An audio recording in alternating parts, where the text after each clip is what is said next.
¿Qué tal? Soy Leonardo Mayral García, estudio la carrera de Finanzas y Contabilidad Pública en la Náhuac Mayab y en este video voy a reflexionar sobre el documental Por el amor al dinero, el colapso de Lehman Brothers. En este documental nos muestran cómo uno de los bancos de inversión más antiguos y de los más respetados de Estados Unidos terminó en una quiebra que no se veía venir y es una de las más grandes de la historia, que fue esta desencadenada gracias a la crisis financiera mundial de 2008. Y voy a responder 4 preguntas importantes. ¿Por qué el secretario del Tesoro decidió dejó quebrar a Lehman? ¿Qué opción se planteaban como alternativa para poder salvarlo? ¿Cómo era la cultura de trabajo dentro de la empresa? Y cómo todo esto se relaciona con la independencia y la objetividad y la mala conducta. Al final voy a compartir una conclusión breve.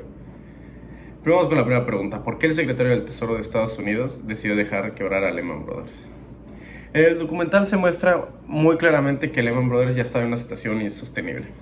Tenía demasiadas inversiones en hipotecas de alto riesgo y había perdido la confianza en los diferentes mercados. Durante los días críticos en septiembre de 2008, el secretario de Tesoro Henry Paulson reunió a los principales banqueros para buscar una solución. Pero en lugar de anunciar un rescate, dejó claro que el gobierno no podría dar dinero en Lehman. Esa decisión se tomó porque, según el documental, el gobierno no podía seguir rescatando a todas las instituciones que habían comprado estos paquetes, por ejemplo, con las hipotecas de alto riesgo. Porque ya habías hablado antes a Bear Stearns y hacerlo de nuevo significaba poner en riesgo enormes cantidades de dinero público. Paulson quería mandar un mensaje: los bancos no podían asumir riesgos gigantescos esperando que al final el gobierno siempre los fuera a rescatar. Y esa fue la razón por la que no se rescató al banco Lehman. ¿Cuál era la alternativa sugerida para salvar a Lehman, ya que el gobierno no iba a intervenir? El documental explica que sin ayuda del gobierno la única opción era que otro banco o un grupo de inversionistas privados comprara a Lehman. Durante este fin de semana se discutió la posibilidad de que Barclays o Bank of America lo adquirieran. Incluso se muestran las reuniones a contrarreloj con ejecutivos y funcionarios tratando de cerrar el acuerdo. Pero esos intentos no sirvieron a nada porque nadie quería ser responsable de un banco que estaba prácticamente en ruinas. Obviamente no le convenía a nadie adquirir esa empresa cuando iba a ser un problema al final del día. Los números no cuadraban y las pérdidas eran demasiado grandes. O sea, en resumen, la alternativa existió, pero la magnitud de la crisis que había en ese momento hizo que fuera imposible que alguien se arriesgara como para comprarlo. Luego, ¿cómo era el esquema de trabajo en Lehman Brothers? El documental retrata la cultura de Lehman Brothers como una empresa extremadamente agresiva. El objetivo era crecer y ganar sin importar el riesgo. La presión interna era enorme, los empleados eran recompensados por las ganancias a corto plazo, aunque esas decisiones pusieran en riesgo la estabilidad a largo plazo. Se veían como un lugar donde el éxito se medía únicamente en dinero y resultados. Y los altos ejecutivos vivían bajo la lógica de que cada trimestre tenían que mostrar números positivos y eso los llevaría a buscar beneficios en mercados riesgosos como las hipotecas subprime. En el documental se percibe también que había cierta arrogancia. Lehman ya más de 150 años existiendo, era un banco muy antiguo y se consideraba ya, al ser tan grande, se consideraba intocable.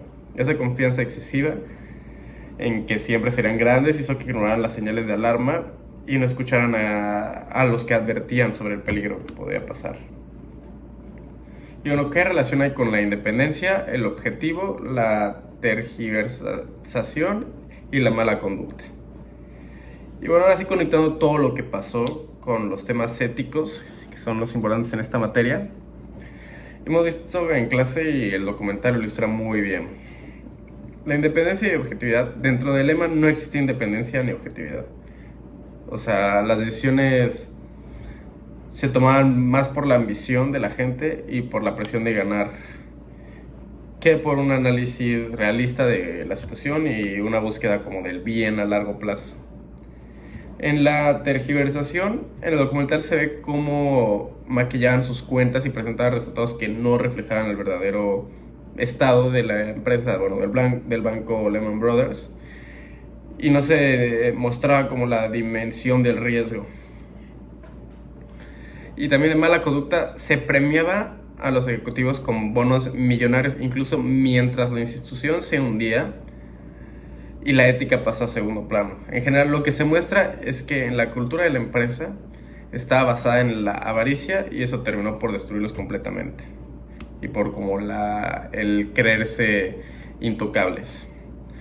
Después de ver mi conclusión personal es que después de ver este documental bastante interesante, es que el caso de Lehman Brothers nos enseña que la falta de ética y responsabilidad en los bancos, en las empresas, en el mundo financiero en general, tiene consecuencias enormes. No solo afectó a los directivos, sino a empleados, a familias, a otras empresas y prácticamente a la economía global. Ya que esto, obviamente lo vemos ahorita con Lehman Brothers, pero fueron diferentes bancos los que hicieron esto. Fue un problema a nivel mundial creado gracias a los bancos y a otros factores que no hablan en este momento. Pero creo que la lección más importante es que las decisiones financieras deben estar acompañadas siempre de principios éticos, transparencia y visión a largo plazo.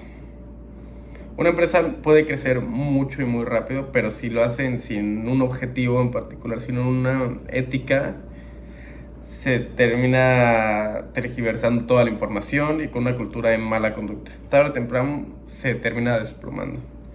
Y bueno, este fue mi video sobre el documental de Lehman Brothers. Y muchas gracias.